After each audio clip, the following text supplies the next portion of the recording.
بل موږ سره په جمله کې دوستانو دوه شیان دي، ډایرکټ اوبجیکټ وي او انډایرکټ اوبجیکټ وي. مطلب ډایرکټ اوبجیکټ وي او انډایرکټ اوبجیکټ وي.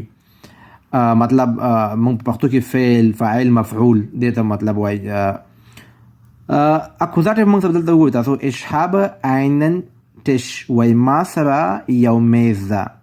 اصحاب عینن تش دا اش چې دلته دا صحیح سو، نامیناټیو سو. تاسو ما مخکې ویلو چې په جمله کې کار څوک کوي دغه موږ سره نامیناټیو وي، او دینه بعد دغه عینن تش چې د موږ سره د ډایرکټ ابجیکټ ده. مطلب دا کار څه شی سوي دي، عینن تش مطلب یو میز ده ما سره، نو دا موږ سره چې سو اکوزاتیو سو، اکوزاتیو. بل موږ سره دا indirect object وي. indirect مطلب دا تش صحیح سو. اوس وایم ihr schenkt mir ein Buch وایي هغه راکوي ماته یو کتاب.